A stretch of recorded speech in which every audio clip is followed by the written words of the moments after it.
നമ്മളിന്ന് പറയാൻ പോകുന്നത് meaning and nature of international politics. എന്താണ് ഇൻ്റർനാഷണൽ പൊളിറ്റിക്സ്, അതിൻ്റെ മീനിങ് എന്താണ്, അതിൻ്റെ നേച്ചർ എന്താണെന്നാണ് പറയാൻ പോകുന്നത്. International politics is an important branch of social science. Social സയൻസിൻ്റെ ഒരു പാർട്ടായിട്ടാണ് നമ്മൾ international politics. International means relation between two nations, രണ്ട് രാജ്യങ്ങൾ തമ്മിലുള്ള റിലേഷനെ ആണ് നമ്മൾ ഇൻ്റർനാഷണൽ എന്ന് വിളിക്കുന്നത്. നമ്മൾ ഇൻ്റർ ഡിപ്പാർട്ട്മെൻറ്റൽ എന്ന് പറയാറുണ്ടല്ലോ, ബിറ്റ്വീൻ ടു ഡിപ്പാർട്ട്മെൻറ്റ്സ്. എന്നാൽ ഒരു ഡിപ്പാർട്ട്മെൻറ്റിനകത്താണെങ്കിൽ ഇറ്റ്സ് ഇൻട്രാ. അപ്പോൾ ഇൻ്റർനാഷണൽ പൊളിറ്റിക്സ് എന്ന് പറയുമ്പോൾ റിലേഷൻ ബിറ്റ്വീൻ ടു നേഷൻസ്. അപ്പം ഇൻ്റർനാഷണൽ പൊളിറ്റിക്സിൽ നമ്മൾ പഠിക്കുന്നത് relations between sovereign states of the world. പല രാജ്യങ്ങളുടെ റിലേഷൻസാണ് പഠിക്കുന്നത്. എല്ലാ നേഷൻസിൻ്റെയും peculiarity they are sovereign. Because sovereign എന്ന് വെച്ചാൽ എന്താണ്? Complete supreme power.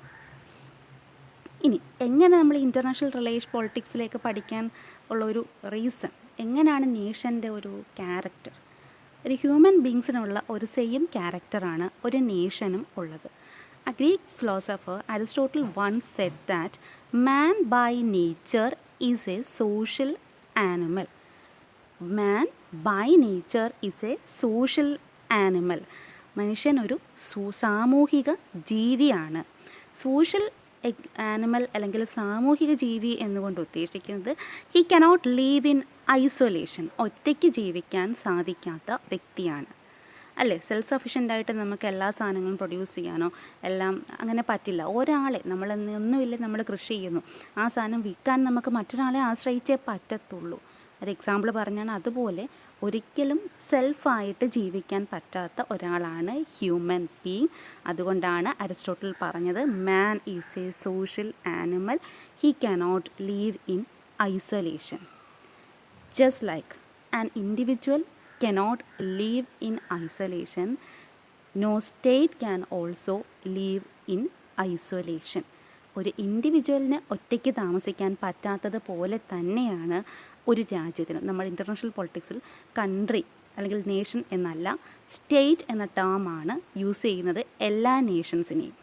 ഒരു സ്റ്റേറ്റിനും ഒരിക്കലും ഒറ്റയ്ക്ക് ജീവിക്കാൻ സാധ്യമല്ല. Just like an individual cannot live in isolation, no state can also afford to live in isolation. Just like the individual, no state is also self sufficient. ഇൻഡിവിജ്വലിനെ പോലെ സ്റ്റേറ്റും ഒരിക്കലും സെൽഫ് സഫിഷ്യൻറ്റ് അല്ല. So it has to cultivate relations between states. അതുകൊണ്ട് തന്നെ മറ്റു രാജ്യങ്ങളുമായിട്ട് എന്തെങ്കിലും ഒരു റിലേഷൻ എല്ലാ സ്റ്റേറ്റ്സും അല്ലെങ്കിൽ നേഷൻസും കീപ്പ് ചെയ്തിരിക്കണം. These are the subject matter of international politics. അങ്ങനെയാണ് ഇൻ്റർനാഷണൽ പൊളിറ്റിക്സിൻ്റെ ഒരു സബ്ജക്റ്റ് മാറ്റർ അല്ലെങ്കിൽ ഒറിജിൻ എന്ന് നമുക്ക് പറയാം. ഒരു നേഷനും ഐസൊലേറ്റഡ് ആയിട്ട് ജീവിക്കാൻ പറ്റില്ല.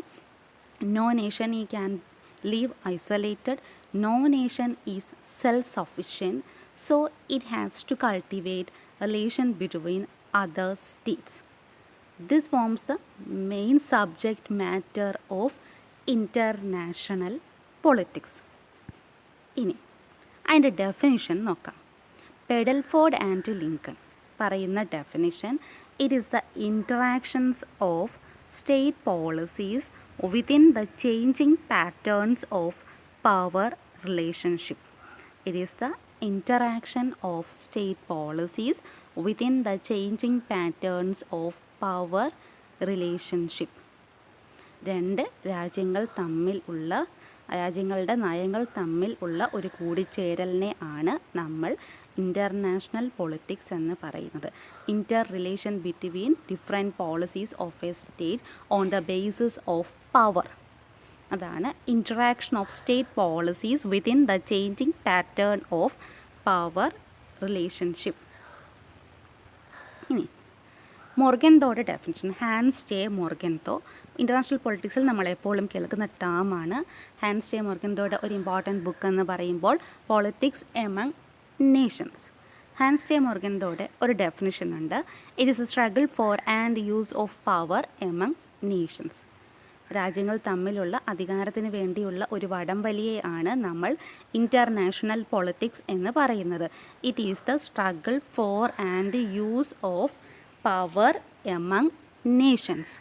ഇനി പാമർ ആൻഡ് പെർക്കിൻസ് അവരുടെ definition: international politics is essentially concerned with state system. സ്റ്റേറ്റുകളെ പറ്റി പറയുന്ന അല്ലെങ്കിൽ കൺട്രീസിനെ പറ്റി പറയുന്ന ഒരു സബ്ജക്റ്റാണ് ഇൻ്റർനാഷണൽ പൊളിറ്റിക്സ്. അപ്പോൾ പെഡൽഫോർഡ് ആൻഡ് ലിങ്കൺ എന്താണ് പറയുന്നത്? It's the interaction of state policies within the changing pattern of power relationship. മൊർഗൻതോയുടെ definition: it is a struggle for and use of power among nations. Palmer and Perkins opined that international politics is essentially concerned with the state system. ഇനി international പൊളിറ്റിക്സിലുള്ള 3 basic principles ആണ് പറയുന്നത്: dominance, reciprocity, identity. അതായത് രാജ്യങ്ങൾക്ക്, എല്ലാ രാജ്യങ്ങൾക്കും common ആണ് air, water, see എന്നൊക്കെ പറയും. കടലും ഓഷ്യനും ഒക്കെ നമുക്ക് എല്ലാ രാജ്യങ്ങൾക്കും അത്യാവശ്യം സ്പേസ്, ഇതൊക്കെ കോമൺ തിങ് ആണ്. അതിനെ നമുക്ക് കളക്റ്റീവ് ഗുഡ്സ് എന്ന് വിളിക്കാം. കളക്റ്റീവ് ഗുഡ്സ് ആണ്, എല്ലാവർക്കും ആവശ്യമുള്ള ഒന്നാണ്. കടൽ തന്നെയാണെങ്കിൽ നമുക്കറിയാമല്ലോ, ഇത്ര നോട്ടിക്കൽ മൈൽസ് മാത്രമേ ഒരു രാജ്യത്തിൻ്റെ ഭാഗമായിട്ട് നമ്മൾ കരുതാറുള്ളൂ. ബാക്കിയെല്ലാം ഇൻ്റർനാഷണൽ വാട്ടർ എന്നാണ് നമ്മൾ വിളിക്കാറുള്ളത്. അപ്പം ഡോമിനൻസ്, ചില രാജ്യങ്ങൾ മറ്റു ചില രാജ്യങ്ങളെ കൂട്ടിച്ചേർത്ത് ശക്തരായി നിൽക്കുന്നു. ഒരു നേഷൻ തന്നെ തൻ്റെ കൂടെ 7 നേഷനെ ഒരുമിച്ച് ചേർത്ത് അവരെയൊക്കെ തങ്ങൾ പറയുന്നത് പോലെ അനുസരിപ്പിച്ച് നിർത്തുന്ന ഒരു രീതി കാണാം ചില രാജ്യങ്ങളുടെ ഇടയിൽ. അതിനെയാണ് നമ്മൾ ഡോമിനൻസ് എന്ന് വിളിക്കുന്നത്. The principle of dominance solves the collective goods problem by establishing a power hierarchy in which those at the top control those below. Power hierarchy എന്ന് പറയുമ്പോൾ തന്നെ അറിയാം. ഹൈറാർക്കി എന്ന് പറയുമ്പോൾ അറിയാമല്ലോ, നമ്മൾ പബ്ലിക് അഡ്മിനിസ്ട്രേഷനിൽ പഠിച്ചിട്ടുണ്ടായിരുന്നു. ഹൈറാർക്കി എന്ന് പറയുമ്പോൾ എന്താണ്? ഒരു പിരമിഡ് ഷേപ്പാണ്. ബേസിൽ ധാരാളം ആൾക്കാർ കാണും. ടോപ്പിലേക്ക് ചെല്ലുമ്പോൾ ഒരാൾ മാത്രമേ ഉണ്ടാകത്തുള്ളൂ. അതുപോലെയാണ് പവർ ഹൈറാർക്കി നേഷൻസിൻ്റെ ഇടയിലെന്ന് പറയുമ്പോൾ ടോപ്പ് നേഷൻ 1 നേഷൻ ആയിരിക്കും. Below there are so many Nations.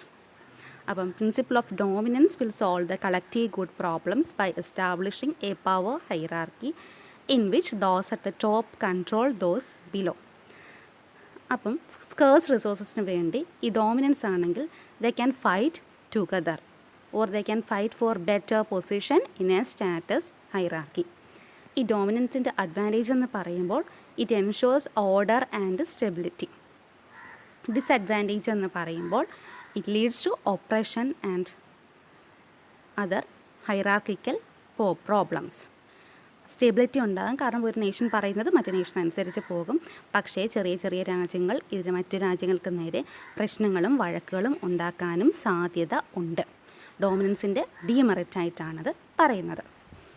അടുത്തതെന്ന് പറയുന്നത് റെസിപ്രോസിറ്റിയാണ്. അതായത് നല്ലത് ചെയ്താൽ എല്ലാവരും അംഗീകരിക്കുകയും മോശം കാര്യങ്ങൾ ചെയ്താൽ ആ രാജ്യത്തെ ഒറ്റപ്പെടുത്തുകയും ചെയ്യുന്ന ഒരു മെക്കാനിസമാണ് റെസിപ്രോസിറ്റി. നമുക്ക് ക്യാരറ്റ് ആൻഡ് സ്റ്റിക്ക് പോളിസി എന്നൊക്കെ വേണമെങ്കിൽ പറയാം.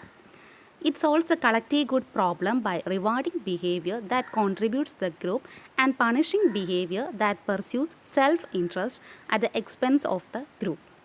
നല്ല കാര്യങ്ങൾ ചെയ്താൽ എല്ലാവർക്കും അംഗീകരിക്കുകയും സ്വന്തം കാര്യം മാത്രം, സെൽഫിഷായിട്ടുള്ള കാര്യങ്ങൾ ചെയ്യിക്കുകയാണെങ്കിൽ, അതായത് സ്വന്തമായിട്ട് ന്യൂക്ലിയർ പവർ പ്ലാന്റുകൾ അല്ലെങ്കിൽ ന്യൂക്ലിയർ ബോംബുകൾ ക്രിയേറ്റ് ചെയ്യാൻ ശ്രമിക്കുക, ഇത്തരം കാര്യങ്ങൾ വന്നാൽ ഒറ്റപ്പെടുത്തുകയും ചെയ്യുന്ന ഒരു രീതിയാണ്.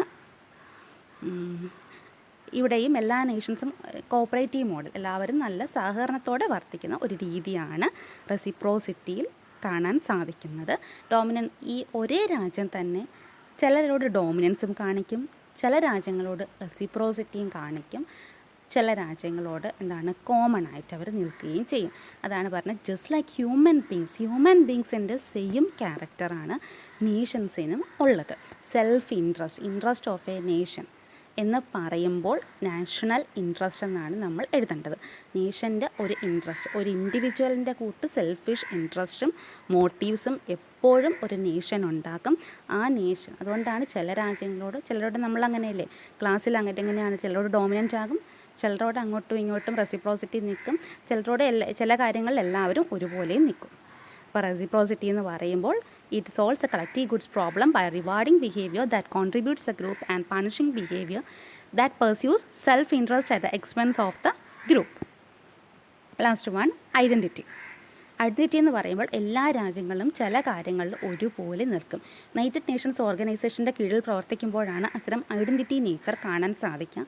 എക്സാമ്പിൾ നമ്മൾ WHO വേൾഡ് ഹെൽത്ത് ഓർഗനൈസേഷൻ്റെ ഹെൽപ്പ് ചെയ്യുമ്പോൾ UN ആംഡ് ഫോഴ്സ് ഉണ്ട്. UN പീസ് കീപ്പിംഗ് ഫോഴ്സിൽ എല്ലാ നേഷൻസിൻ്റെയും ആർമി അവിടെ ഉണ്ട്.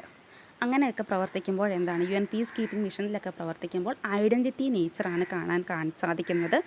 ഐഡൻറ്റിറ്റി നേച്ചർ എന്ന് പറയുമ്പോൾ member of an identity community care about the interest of the community enough to sacrifice their own interest to benefit others.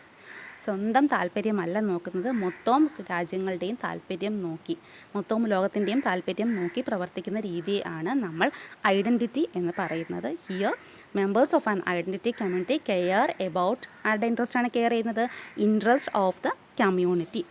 It will sacrifice it's on personal interest. സ്വന്തം personal interest ഒന്നും അത് നോക്കാറില്ല. It will sacrifice the interest of the it will sacrifice its own personal interest and work for the promotion of the interest of the community. And example ആണ് പറഞ്ഞത് world health ഓർഗനൈസേഷൻ്റെ activity, UN peacekeeping missions activity. അപ്പം ഇത്രയും കൊണ്ട് meaning, definition and nature ആണ് നമ്മൾ cover ചെയ്തത്. Dominance, reciprocity, identity, ഈ 3 കാര്യങ്ങളാണ് കളക്റ്റീവ് ഗുഡ്സ് ബേസ് ചെയ്തിട്ടാണ്. പിന്നെ ഇൻ്റർനാഷണൽ പൊളിറ്റിക്സ് എന്താണെന്നും അതിൻ്റെ മീനിങ്ങും നമ്മൾ പറഞ്ഞു കഴിഞ്ഞു.